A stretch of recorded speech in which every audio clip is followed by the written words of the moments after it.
झिलमिल जंगल की सबसे दयालु चील थी। फिर भी हर बार किसी न किसी वजह से वो माँ बनने से रह जाती। कई दुआएं मांगी और आखिरकार झिलमिल को एक खुशी मिल गई। वो अपने आने वाले बच्चे को लेकर बहुत खुश थी। अरे मीनू मौसी, आओ आओ। क्या हुआ? कुछ चाहिए था? हाँ, आज थोड़ा सर भारी भारी सा लग रहा है, तो खाना लेने जाने का बिल्कुल मन नहीं है। क्या तुम मुझे कुछ दाने दोगी? ये भी कोई पूछने वाली बात है मौसी। ये लो, मैं कुछ जामुन लाई थी, थोड़े से तुम ले लो, कल तक का काम हो जाएगा। तुम कितनी अच्छी हो, ऊपर वाला तुम्हारी हर दुआ पूरी करे। आपका आशीर्वाद है मौसी। अच्छा, मैं जरा तिनके इकट्ठे करने जा रही हूँ। बादल घुमड़ रहे हैं, बारिश कभी भी शुरू हो सकती है और मैं नहीं चाहती कि मेरे बच्चे बारिश में इस टूटे फूटे घर में आंखें खोलें। ये तो बहुत अच्छी बात है। इतना कहकर मीनू मौसी चली जाती है। भीकू जी, मैं जा रही हूँ। हाँ, मैं भी चलता हूँ, आखिर मेरा भी तो कुछ फर्ज है। इस तरह भीकू और झिलमिल तिनके जमा करने लगते हैं। दोनों तिनका तिनका कर नया घोंसला बना ही रहे थे कि तभी एक तेज हवा के झोंके के साथ सभी तिनके बिखर जाते हैं और जोरदार बारिश शुरू हो जाती है। हाय दैया, हमारी मेहनत तो पानी में बह रही है। अब क्या करें भीकू जी? तुम पहले घर में चलो, ऐसी हालत में तुम्हारा भीगना बिल्कुल भी ठीक नहीं है और बारिश होते ही हम दोबारा से घर बनाएंगे ना। झिलमिल उदास मन से पुराने घोंसले में ही आ जाती है। देर रात वो एक अंडा देती है और कुछ दिन बाद ही उसमें से एक नन्हा मुन्ना बच्चा बाहर आता है। भगवान ने मेरी सुन ली भीकू जी। देखिए तो, हमारे घर कितना प्यारा शहजादा आया है। सच में ये सब तुम्हारी अच्छाइयों का नतीजा है। तुम्हारा दिल बहुत साफ है, इसलिए ऊपर वाले ने तुम्हारी सुन ली। मुबारक हो झिलमिल, आखिर तुम्हारी दुआ पूरी हो ही गई। सही कहा मौसी। झिलमिल दीदी, आपका बेटा सच में बहुत प्यारा है। क्या नाम रखोगी इसका? मिंटू। बड़ा ही प्यारा नाम है। मिंटू के आने से झिलमिल का घर खुशियों से भर गया था। झिलमिल और भीकू मिंटू की हर जिद पूरी करने लगे और फिर एक दिन। भीकू जी, ये क्या हुआ आपको? आंखें खोलिए भीकू जी। झिलमिल जोर जोर से चिल्लाती है, जिस वजह से बाकी पक्षी भी जमा हो जाते हैं। क्या हुआ झिलमिल? मौसी देखो ना, भीकू कुछ बोल ही नहीं रहे हैं। इनका आधा शरीर टेढ़ा पड़ गया है। मैं अभी डॉक्टर मोनू चिड़िया को बुलाकर लेकर आती हूँ। कुछ ही देर में रानू मोनू चिड़िया को ले आती है। झिलमिल बहन, भीकू भैया को पैरालाइज हुआ है। अब इनका आधा शरीर किसी काम का नहीं है।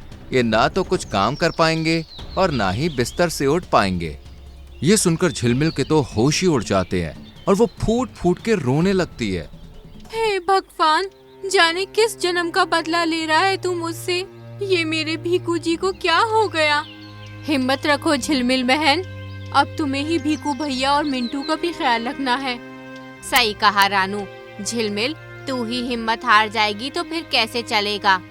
सभी झिलमिल को हिम्मत देते हैं और फिर अपने अपने घर चले जाते हैं। भीकू जी, आप चिंता मत कीजिए। जब तक मैं हूँ आपको कुछ नहीं होगा।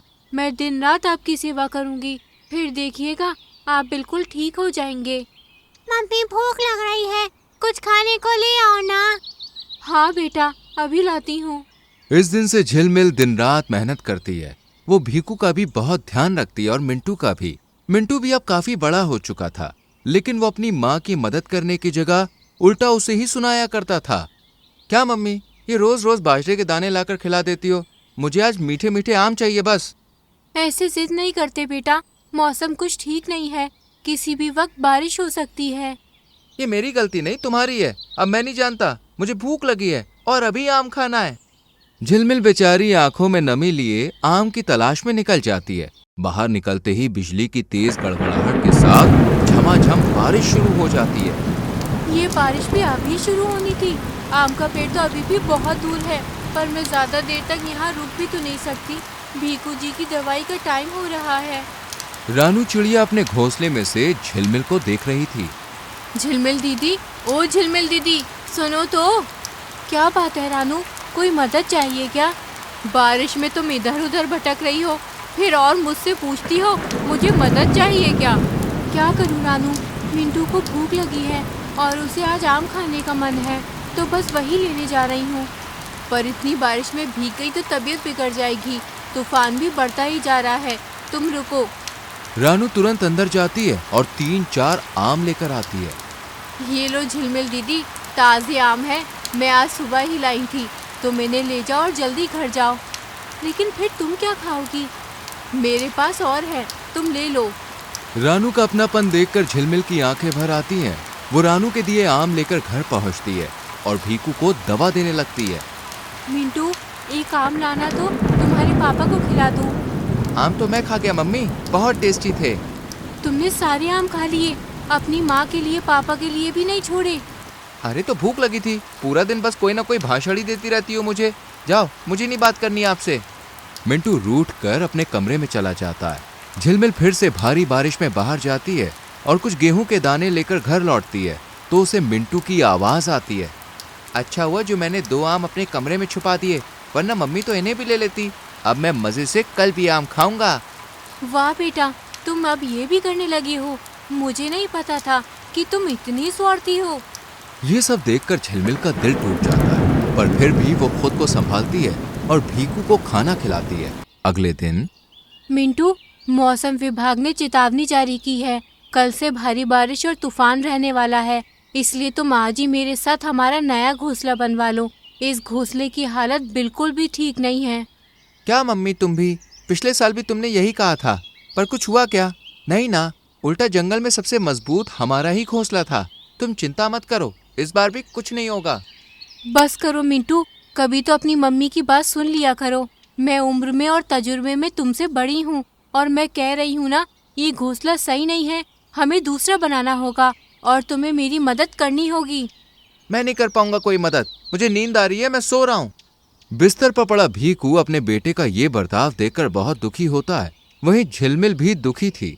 हे भगवान, कितनी भयानक बारिश हो रही है। अगर इसी तरह बारिश होती रही तो हमारे घोंसले का क्या होगा? मम्मी, आसपास के कई पेड़ टूट गए और कई घोंसले तहस नहस हो चुके हैं। हमारा क्या होगा? अब समझ आ रहा है ना तुम्हें? मैंने कल कहा था कि घोंसला बनवा लो, पर नहीं। ओहो मम्मी, अब मुझे लेक्चर मत दो, कुछ सोचो। अब कुछ नहीं हो सकता, बस शांति से बैठे रहो। झिलमिल के माथे पर चिंता की लकीरें थी। इतने में एक तेज हवा का झोंका आता है और उसकी छत उड़ जाती है। मम्मी, हमारे घोंसले में तो पानी आ रहा है, मुझे बहुत ठंड लग रही है। पापा भी सर्दी से कांप रहे हैं। ना जाने किस जन्म का फल मिल रहा है मुझे। अब मैं क्या करूं? भीकू जी, आप ठीक तो है ना? भीकू बुरी तरह से कांप रहा था। मिंटू भी ठंड से सिकुड़ रहा था।